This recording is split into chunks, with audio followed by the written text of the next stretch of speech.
We'll see if we get anybody in here today. So far, we got nobody. Nobody is watching.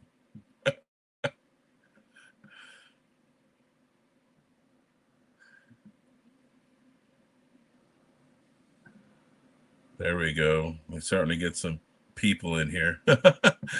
Man, boy, Monday, midday Monday afternoon. Not, quiet time to stream here. Hey, Northern Crypto. I think you're the only one here. We're gonna see if some other people pile in. Oh, there we go. We got Automatic Beats.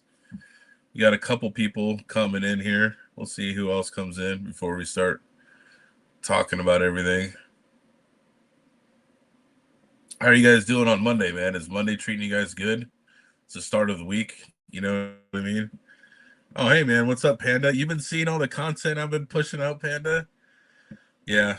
Today I just didn't have time to do a video today, so we're gonna go live, man. Live chat, not top chat. Oh, I'm in StreamYard, Luke. So you know what, dude? Piss off, Luke. But yeah, so um all right. Anyways, King of course the best. Yeah. um so yeah, I wanted to talk a little bit about repairs a little bit. Because I think everybody kind of has this they have different ideas of how it should work. And I think there's some customer education that doesn't really take place. You know what I mean? So for like, if you guys were like to send your ASICs into me or like another repair place, right? A lot of people, they just kind of want to know what the problem is, and it kind of does and doesn't work that way at the same time. And I'll kind of explain that a little bit. All right. So if you have I've had a really good customer lately. He's been sending me quite a bit of work lately, so I'm really appreciative of that person. He knows who he is. He sent me an L7 and an S21. The S21, I'm waiting for parts, and then the L7, um, it is fixed, but sort of, right. So let's kind of get into that. So I'm going to show you his L7 board, and I'm going to kind of explain um, the reason why he just probably decided to do what he did, right? So you could see right here that these are all blown up right here, okay? This is directly on the main power rail of the board here, okay? You can see that these are all blown up, okay? So, one, the boost controller isn't working, so I might need to replace the boost controller. But first, I need to fix the power rail, right? I need to fix those MOSFETs that feed the power rail, okay?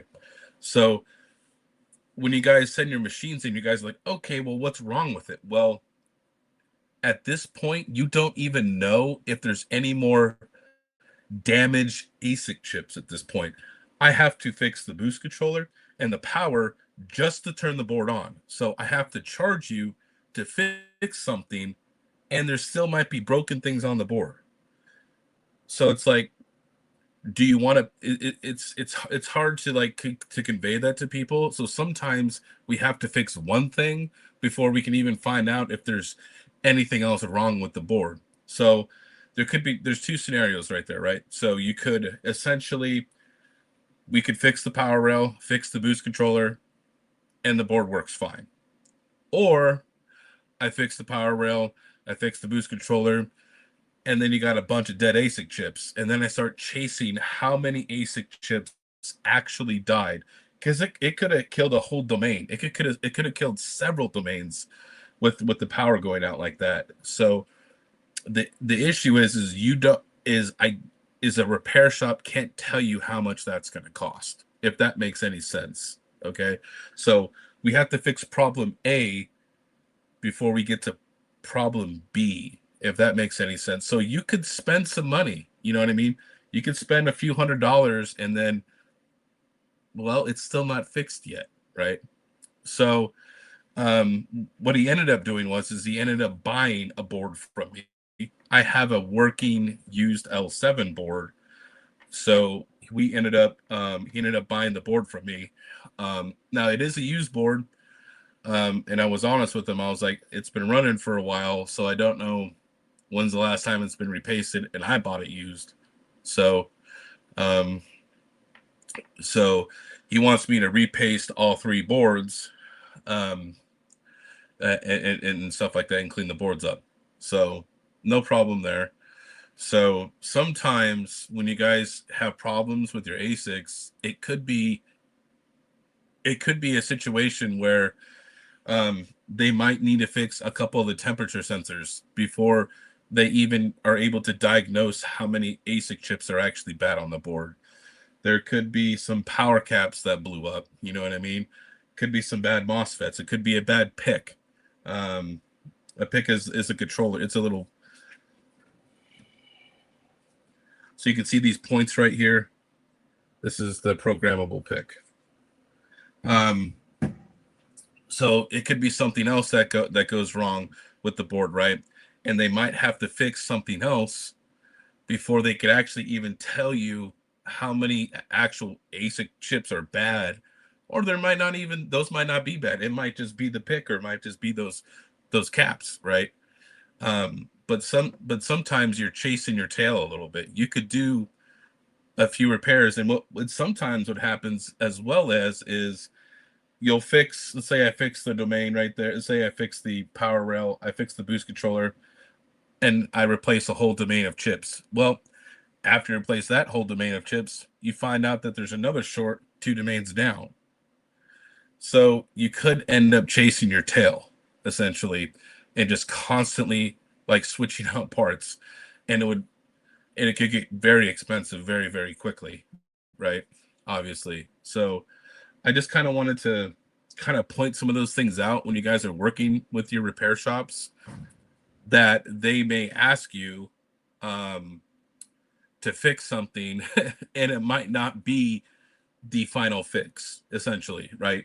Because right now, this board doesn't turn on, right? It doesn't power up. So I have to fix stuff before I can even get the things to even come up, turn on, essentially. So, um, so that's just kind of one thing I wanted to kind of like, bring to everybody's attention, because I know not everybody works in repair or understands what the process is. So I think kind of pointing that out for you guys, and maybe you guys could have a little bit better understanding of the repair process and what it goes through. Because yeah, everyone is just like, man, why does it take so long to fix my ASIC? Well, this is why. And this is also why some shops, and I haven't decided yet, but most shops, I'm gonna say most places, they charge a bench fee, right?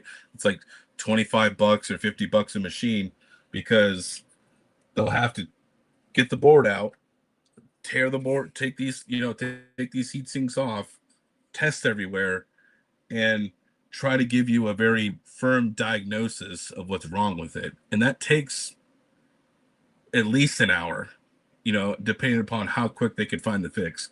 Obviously, you could see this is like, actual damage. So you can tell that there's something broken there, but sometimes it's not always that easy to spot out. Is that a Cassie couch?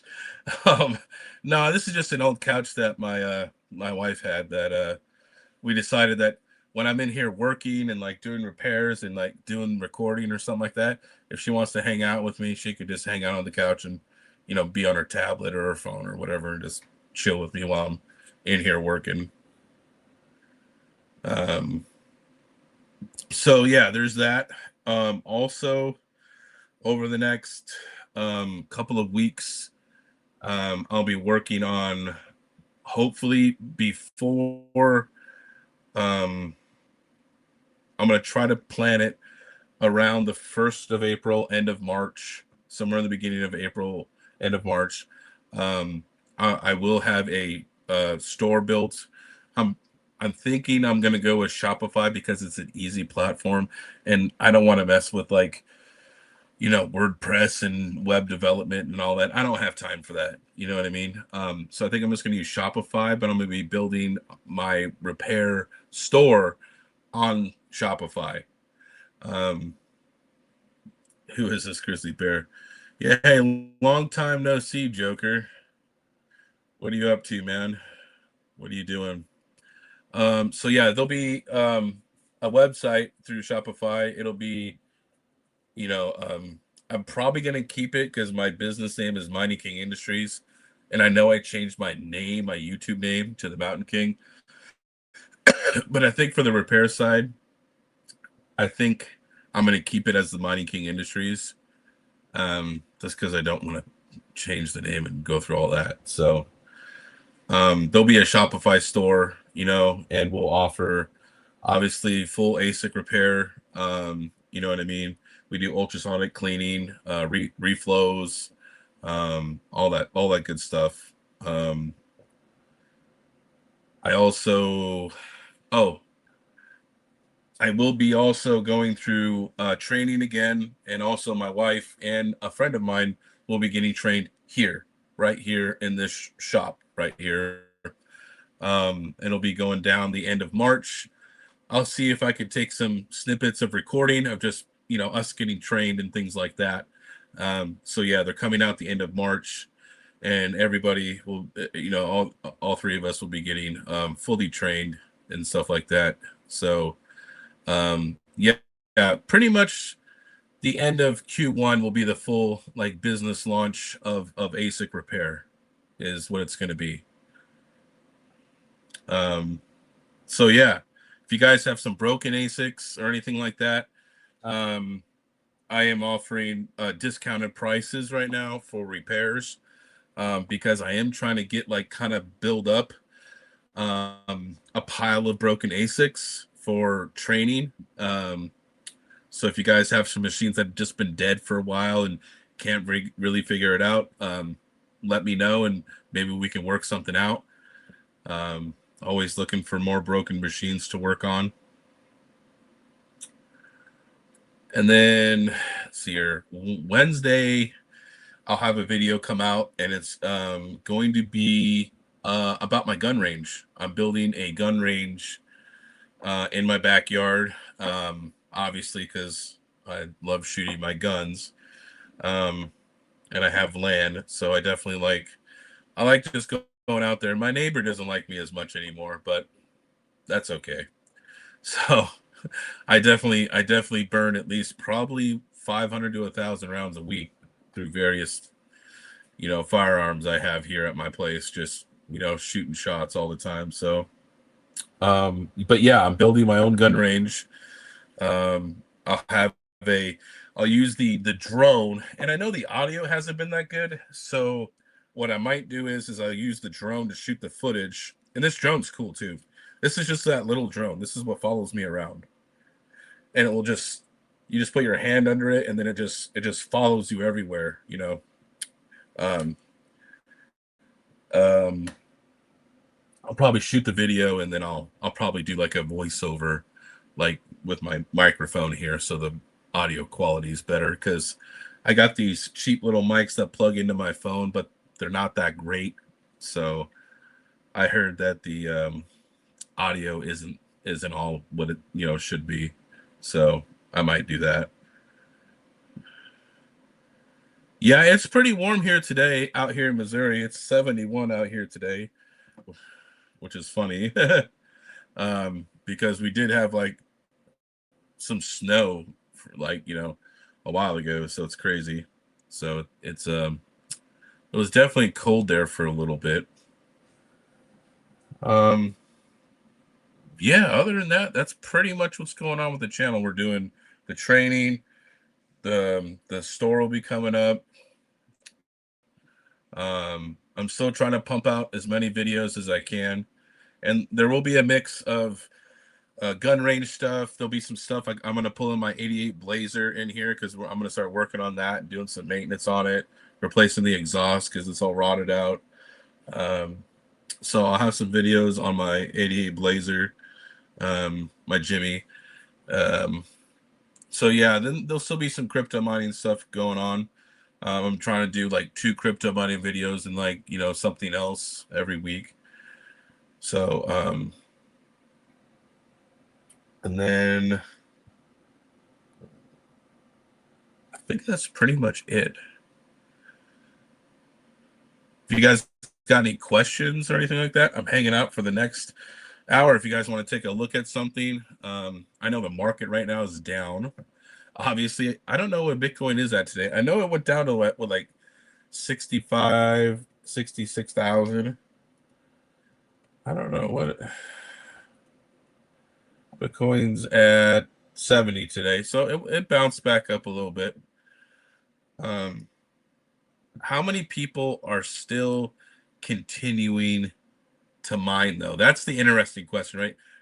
Who's actually still crypto mining and who's going to continue mining through the bear market? Because if you do not have cheap power, I mean, I could see lots of people turning off here. All shit coins are down 90%. Yeah. Who was that? There was somebody. I thought it was somebody that hung out with Joker in Iowa mining. I'm trying to remember his name. I think it was Mass Boost. Maybe I'm wrong. Someone can point me out here. But he had this whole chart of like how much all these altcoins were going to explode in the next bull run, and we were going to be, everything's going to go crazy. And none of it happened. Okay. The GPU coins did terrible. Okay. None of them went up, like barely. It was awful. It was such an awful bull run. So Mass Boost is old. I think it was Mass Boost. He was saying like, "Oh man, everything should be like anywhere from 10 to 20x. Flux is going to be this much. This is going to be that much." And none of it went down. Like that was the crazy part. So I wonder, you know, because everybody mines in the off season, so it's like, how many people mined GPU coins and were let down this bull run by how things or how very little things price appreciated.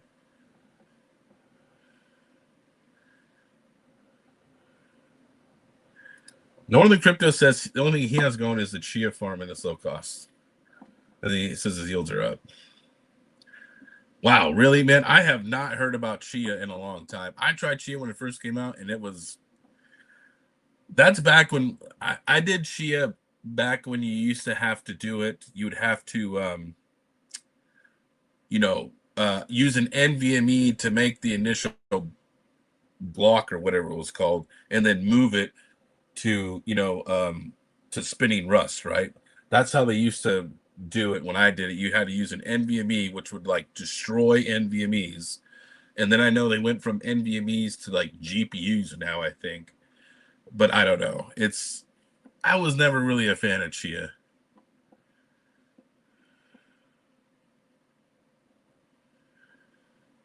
Yeah, the plotting.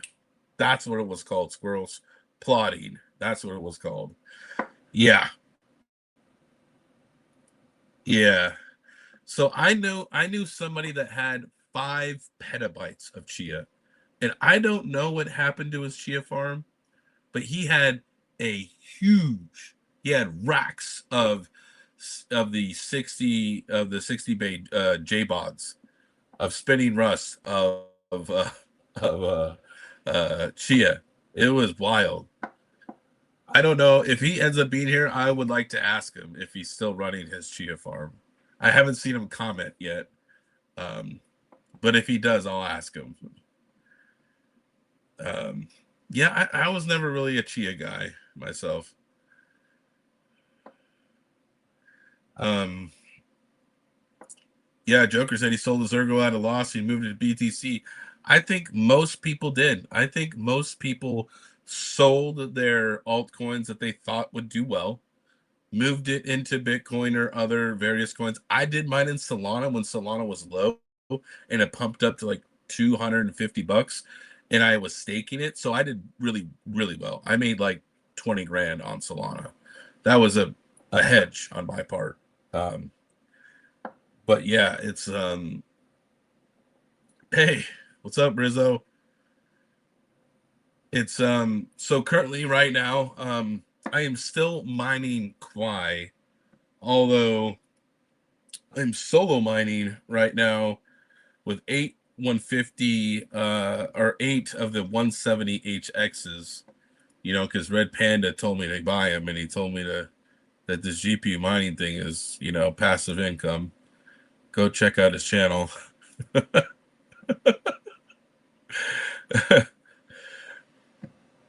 Let's, let me see if I can bring that up. Let's see if let me share my screen here. I'll bring up my Kwai right now. No, I don't want to. I want to share my screen. What are you doing? Share window. Here you go. It's gonna double feed for a second. Let me get over to the Kwai page. So I'm solo mining Kwai. It looks like my personal luck isn't that great right now. I'm over 100%, so I should be pool mining, but I'm an idiot. So I'm solo mining just for the fun of it.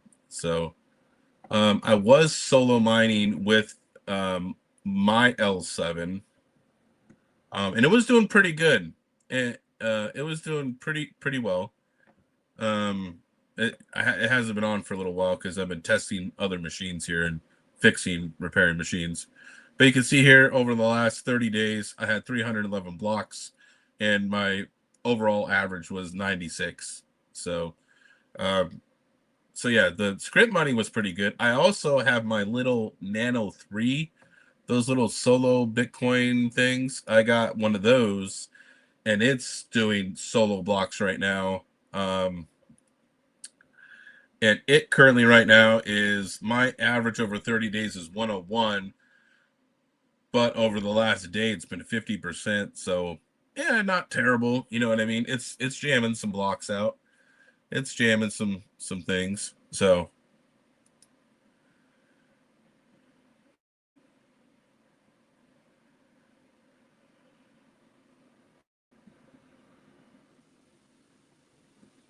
hey, Ultrack, how you doing, man? How you doing? Yeah, you like that Panda? See, I told you. He told me to buy these GPUs. He said I was gonna be rich, but it hasn't worked out that way yet. Oh man. Um um Solo Raven to your own node. Okay. I am looking at doing some other coins there. I was mostly doing the Kwai out of fear, out of fear of missing out, oh, that might do something someday. Um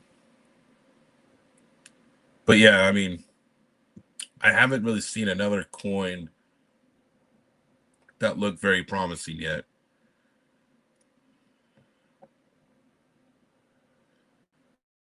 And Panda has cheap power anyways. He's like at 7 or 8 cents. He's got cheap power, that damn Canadian power. Um, see here, I got my DG1 Plus. I sent that off for to get hosted somewhere. I'm actually looking at possibly buying 24 DG1 Pluses used, the 14 gigahash models. So I may be interested in doing that as well. Um, I got a lot going on though. I gotta pay for training, and I got a few other things I'm doing. So yeah, that's a maybe at this point. The repair business is going good though. I've had at least 2 or 3 machines in here every day. A couple machines throughout the week, so it's been pretty good.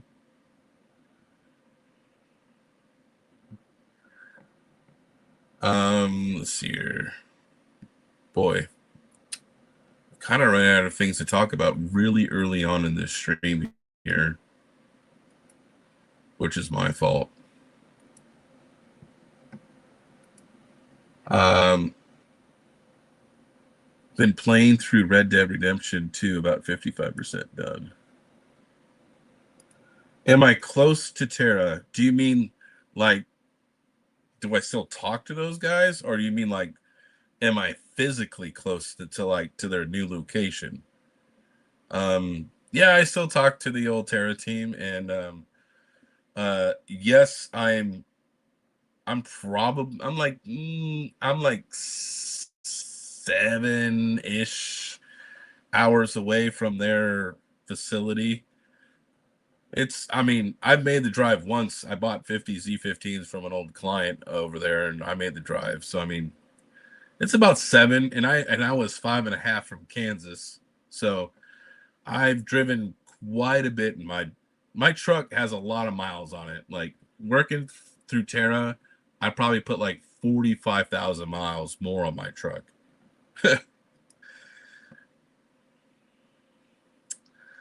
um,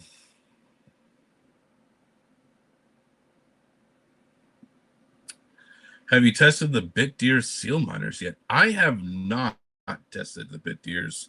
Would love to though, but yes, I have not actually tested the Bitdeers yet. I hear they're really good machines though. Um, I am I am a little bit partial to, if you're going to be buying Bitcoin miners, to buy What's miners, but that's just because of my experience through repair. Um, so, like here, I got an old crappy board I've been just messing with, taking chips off of and stuff like that. You could see I took an ASIC chip off of here. Right. This is an M30S. It might even be an M30S Plus. I don't remember.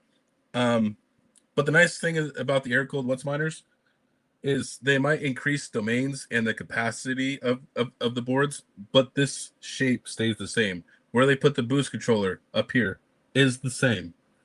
The nice thing is about What's miners is that 99% of What's miners can be actually repaired.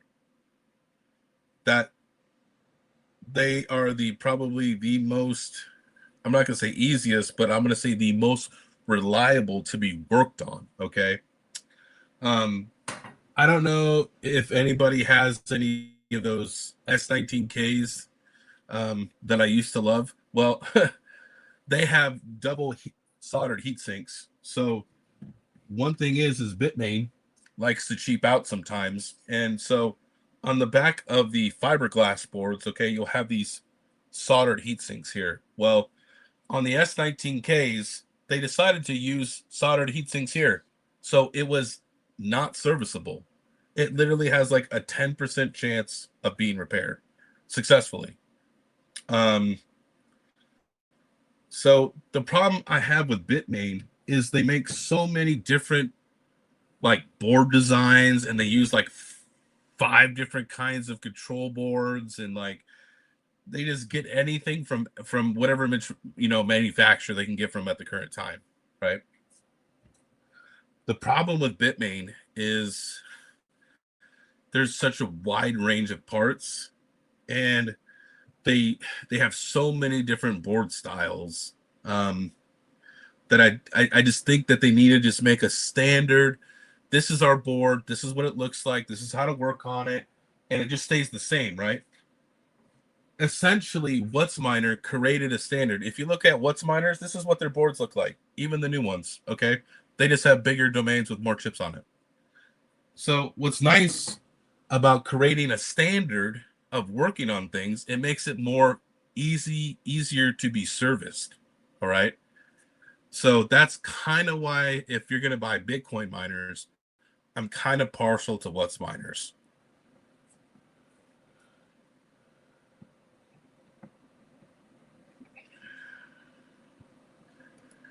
Oh, you're about 2.5 hours from the Terra Hood. All right. Yeah, I'm like 7 hours.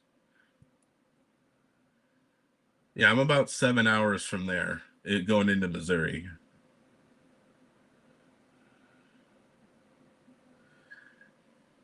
And like Scroll says too, like, okay, so I've heard some really bad things about S21s. Those things had overheating problems like nobody's business, right? The S21 Pros, I heard, were also terrible. They've had problems with L9s. I've had broken L9s out of the box before when I was at Terra. Um, the problem, and that's the other thing is I feel like Bitmain's quality, and maybe it's just me, and I don't know if it's other people. Maybe everybody has different experiences, but from me, the Bitmain quality has severely gone down. Right? In my opinion, in what I've worked with, I felt like the quality of their machines has gone down while the prices go up. Right? To me, it's just Bitmain. Just we're just gonna shove it down your throat.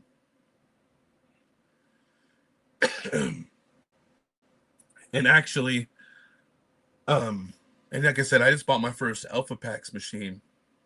So, and I've worked with those somewhat, but I do know when I was at Terra that all the Alpha Packs machines that were over in the Wyoming location, I never had problems with them in Foreman, ever, like never. So I feel like there's a quality control problem, right? In my opinion. And yeah, I heard the hobbyist isn't buying them anymore. So I know we got some more people here, and I'll probably just re-go over the repair stuff, and I'll get a little bit into warranties and repairs and how that kind of works. Um, so for those of you just tuning in, I was I had a customer who needed an L7, some L7 work done. You can see here that these are all blown up. Um, and when those get damaged, right, we have and the boost controller isn't working either right now. The problem is we have to fix those repairs before we can even test your ASIC chips, right? And then to kind of go into the repair side of warranty is most places, okay, that do warranty work, okay, from what I've learned and been told through the various repair places that I've been to, is if it's more than 5 chips, they're going to deem it to be a no fix. Okay. So when something is deemed to be a no fix, what, and you've seen it in the hobbyist video, and I did a video before him, like 6 months prior to him doing his video, was when it's deemed to be a no fix, they scrap the unit. Bitmain literally takes your unit and doesn't give it back. I literally had a customer who had a machine that was maybe a month old. It was an L9. It was having problems. We sent it away, and then um, I was in contact with them, and they sent me correspondence back. This is going to be out of warranty, because also you need to read the fine print of the Bitmain warranty, because if they think like you've been running in corrosive places, or they find like it's too dirty or anything like that, or like anything weird, like they could deem it to even then be out of warranty, right? So read the warranty on Bitmain, okay? Um, I'll do a new video on that, but I'll show you there's some weird stuff. Um, so when they deem it to be a no fix, they're like, oh, hey, we're going to scrap this L9. And I'm like, no, don't do that. Send it back to me. I'll even pay the shipping. Like, send me the unit back. I'll put Venus on it, and I'll at least run 2 boards, right? Until I get the other board fixed from somebody else, right? Don't, don't, don't do anything to it. Give it back to me, right? And I sat there for like 3 weeks, emailing them like every other day. Not a word. No correspondence. Never got the unit back. Just screwed. So that to me is a huge problem with Bitmain. It's like, who are you to say to take my unit from me and not give it back to me? Okay, because while the machine may not work properly, okay, the other 2 boards still mine. Okay, and I could, even if I was a customer, let's say I wanted to sell the unit, break it for some of my money. Bitmain is literally stealing things from clients. Okay, they are literally stealing from you, because now not only do you not get another unit because it's a no fix out of warranty fix, right, which means they're not going to cover it, you also don't even have the broken unit that you could even sell for a little bit of money. You have nothing. So hey, what's up, Creep Man? How you doing, man? Been a while. Um, yes, there is a repair school, Rizzo, and actually, I'm paying them to come out to me to train me. Um, I'm getting a refresher course, and then my wife and my friend is also going to get trained. So yeah, I'm going to have a full repair squad on hand here. Um, yes, there is training. Um, if you want to learn how to fix ASICs, I would go hit up ASIC Master. So those guys are really cool. The main guy that runs, his name is Adam, and then his two guys that do the training is Derek and Caesar. So they're really good repair technicians. They run a really good shop. Um, I do know that right now he's not doing that much training because when he takes his guys for training, he loses shop time to fix things. So they haven't been doing as much training this year because they've just been behind in repairs. But they are doing me a solid, and they are going to come out here to Missouri to my shop and train me out here.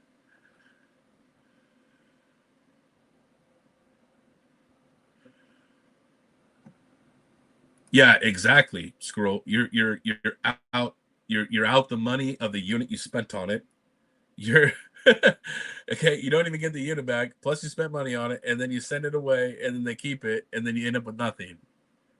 I mean, it's a win-win for Bitmain. You know what I mean? Because look, they can harvest what working ASIC chips they have. They can harvest the chips, which people do that. They can harvest the chips, harvest the power supply, control board, all the working parts, and just throw everything else away. Right? And that's what they do. They use your unit to fix other units because they don't just sell chips. Okay, when a brand new unit comes out for, like, we'll say the the L21, whatever the heck you want to call it, okay, none of the shops have any chips. Okay, the only way to get chips is to have broken units, and that's how the repair shops get their chips first, is by either buying a unit, okay, and then harvesting the chips and selling them at market value, or waiting for one to be broken.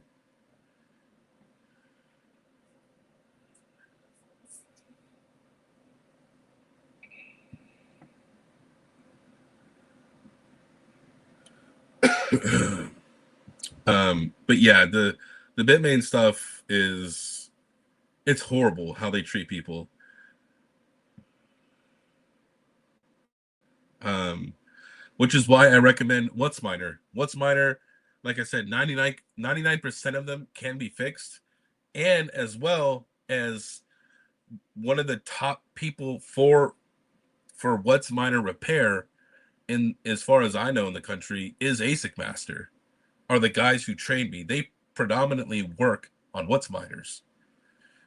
And they are one of the leading warranty facilities for WhatsMiners in the US. So I've just had kind of a firsthand dealing with service and reliability as far as from maintaining the equipment side. I think if you're buying Bitcoin miners, I think you should be buying WhatsMiners for that particular reason, not Bitmain. I wish WhatsMiner would make script miners because they would be amazing.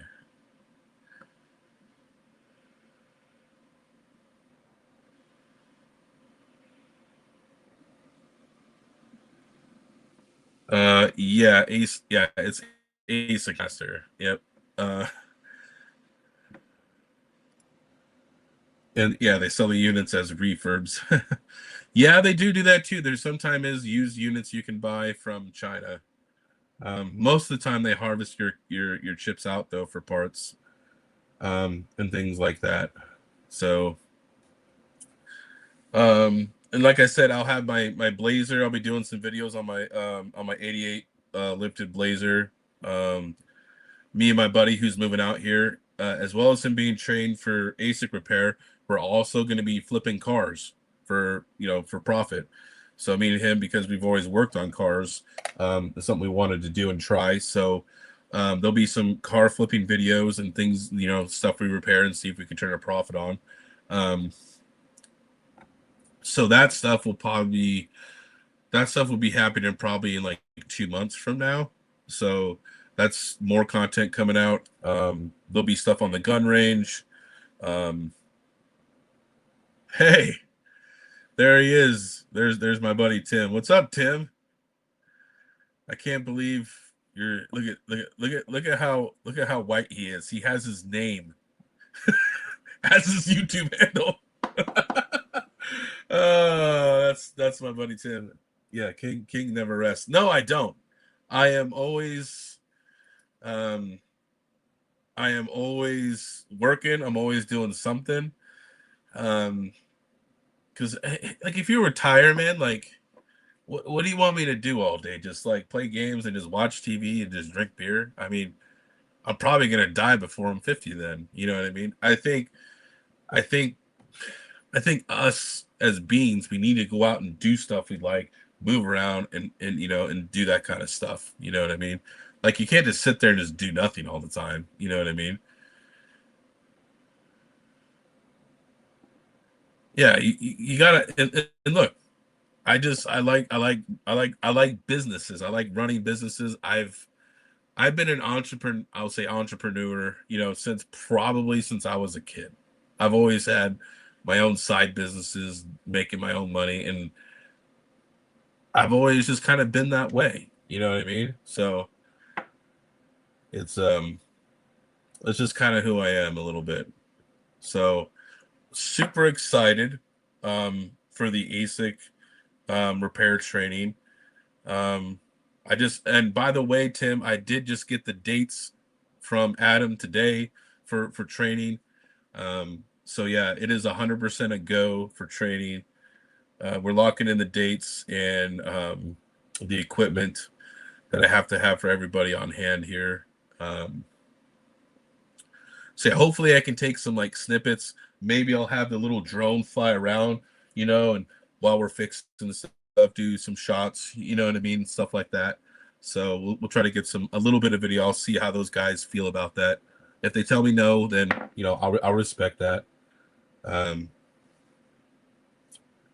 on another note, though, does anybody like playing Arc Raiders? Dude, my wife wanted to play that game, and I started playing that with her, and like, it's like crack. Playing Arc Raiders is like crack, okay? Like, as soon as this stream's done, she wants to go play. Oh my god. Um, it, I play. See, here's the thing: is I got like I bought so like I got the game. My wife got the game, and then my buddy Chandler has the game, and now my buddy Tim has the game. But the thing I hate the most is you can only have a party of 3 people. Like Luke wanted to play with me, Luke Warmining, John English wanted to play, and I'm like, guys, I'm already playing with 3 people. Like, we need the party size to get bigger. Like, I want to rent my own server at this point. I'm like, I want no, not Ark Survival Evolved, Arc Raiders. Let me show you. Uh, I don't know. They probably have their own webpage by now, right? I know they have a Twitter. Oh yeah, they do. Of course, they have their own webpage. Why wouldn't they? I'll show it on stream. We're streaming video game stuff now. It's it's a cool game. So yeah, this is Arc Raiders, and essentially what you're doing is like you go in and there's these things they're called the arcs, and they're like these you know robot machines that like they kick your ass a lot of the time. But then there's other raiders like you who are trying to like find salvage and like build things, and you can either be friendly with those people or they could be dicks and just kill you and just steal your stuff. You know what I mean? So it's kind of like survival of the fittest, kind of like Rust a little bit. That's what it reminds me of. It reminds me of Rust a little bit, which I liked Rust. You know, I killed Panda with a rock, by the way, in Rust. That was fun. Um, uh, So yeah, Arc Raiders was, yeah, it's cool. It's just uh it's I heard that if you start killing too many people though, that you'll be like grouped up with the people who are just evil, just kill people all the time. And so, my wife, she's like, "Don't do that, Jarrett. All right, don't do that. Don't start just killing everybody." So, look, here's my rule, okay? If you don't shoot me, I don't shoot you, okay? You even shoot one in my direction, I will literally kill you and teabag your corpse. All right, that's what's going down. All right.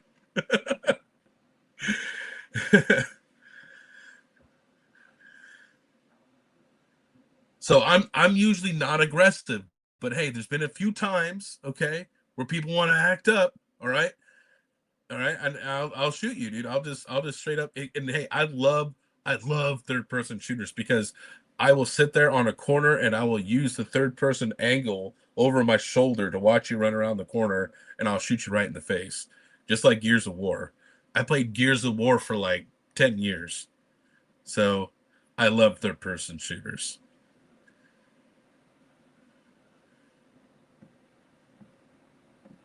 Oh, look at Squirrel Master. He has a fix. Just surrender 8 times to get into PvE lobbies.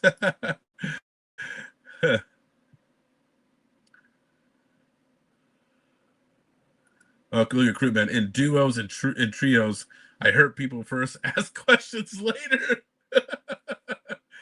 Oh man. I I actually look, like I said, I'm cool until you're not cool. All right. I'll be like, hey man, you friendly dude? And I'll wait a few seconds. And if you don't reply to me and I see you pull your gun out and start looking at me, we're fighting. All right. There's too many times where I was playing that game and I was trying to be nice to people, okay, and then they screw me over, all right?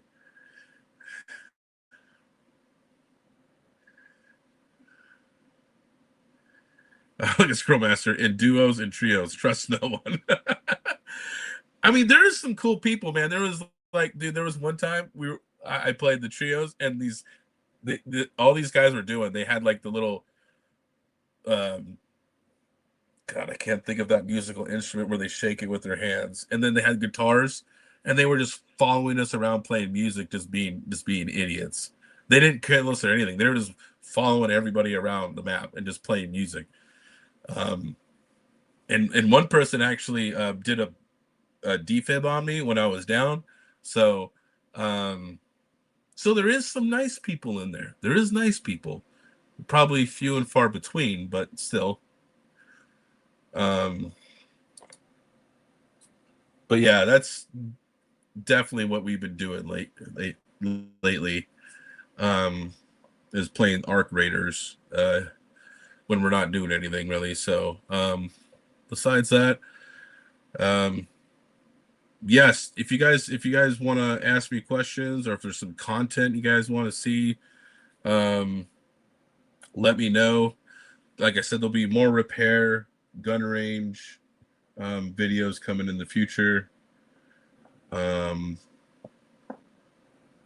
yeah, it's pretty much it for me. Oh, and there'll be a website sometime end of March, maybe earlier. I'm gonna have a Shopify for people. If you're looking for repair, somewhere to take your ASICs to get repaired, I'll have a store. You guys can start actually using my repair services. I've been kind of doing it on the side, on the down low, a little bit. Um, do I do any gunsmithing? I mean, I could put a silencer on and stuff like that, but I wouldn't know if do you mean like do I actually do like any custom gun smithing, like using like a bench grinder and things like that? The answer will be no. But I did just get a suppressor for my 22 Mark IV. I got the RXD 22 Ti from Ruger because I'm a huge Ruger fan. Um, so I do have that. I have to wait the 3 weeks because it's a tax stamp thing. So I have to wait like 2 or 3 weeks before I get the suppressor. Rizzo, you want a link to ASIC Master? Let me see here. See if I could find those guys for you. Here is their page here. And here I'll even show it on stream too, but I'll put a link in here. All right, there's the link.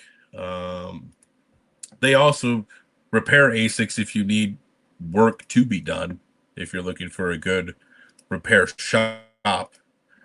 But also I'll be so this is ASIC Master, and here you can go over here through their repair training. They have different levels of training and things like that. So it's a 4-day boot camp. They start you off literally like day one, like you're like an idiot, like you've never touched one of these things, you don't even know how to turn it on. You know what I mean? So literally, you start off learning about what an ASIC is, learning about how to log into the ASIC and what are the general passwords, and how to set up a pool and all the basic troubleshooting stuff, like really easy stuff. And then it progressively gets more and more in depth until you get to like the actual advanced repair here with these guys. And so the two main guys that do the training is this guy right here, Derek, and then the other guy, I seen him, he was on the home screen here. This is Caesar, and he does all the hot air training. So those are the two main guys that they use for the repair class. So it is a little expensive to do the repair course. So if you want to do the repair course, typically you have to go out to them, and they are based out of Chicago. So it will cost you $4,000 for the class, and usually they only do a max of like 4 people a class, right? Because they don't want a bunch of people. They want to be able to teach you hands-on and make sure you're learning and things like that, right? They don't want too big of a class size. So it does cost $4,000 per person. So just keep that in mind when you are when you guys are doing that. You're 2.5 hours from Chicago. Yep. Well, that's where they are. They're like pretty much downtown Chicago is where their shop is. And I don't know when the next one they'll be offering is. You can fill out a request form, Rizzo, and put out requests for training, and then Adam, who runs the ASIC Master, or one of those other guys, will get in touch with you. Just let them know that I sent them your way.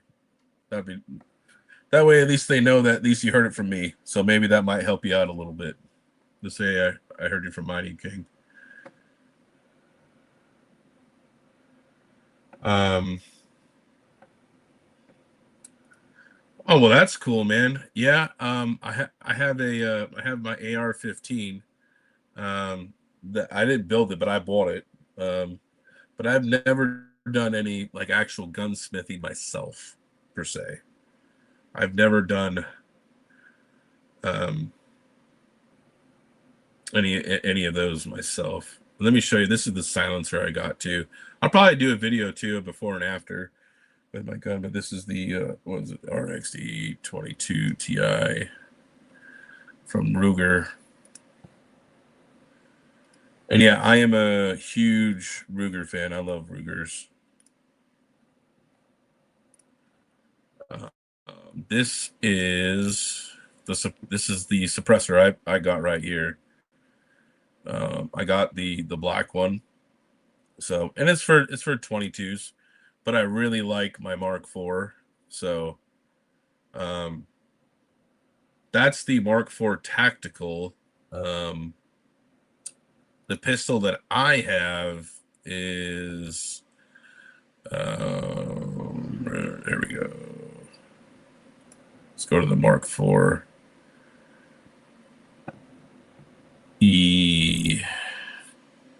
I have a special edition one.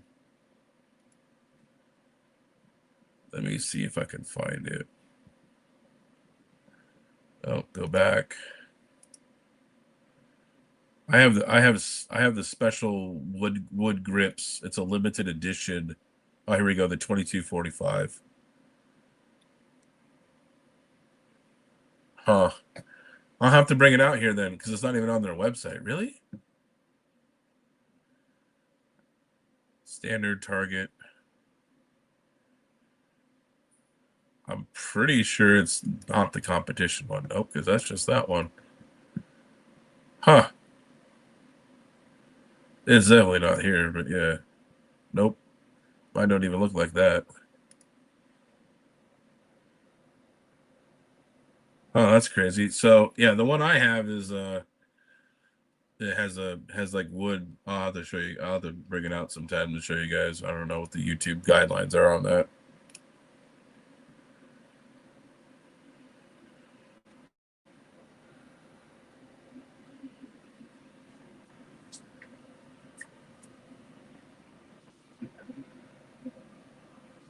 Oh, target practice with Tannerite.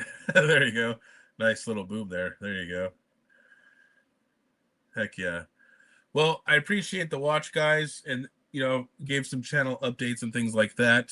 Stay tuned for the next video on the gun range for Wednesday. All right, guys, I will catch you guys later. It's been a great show.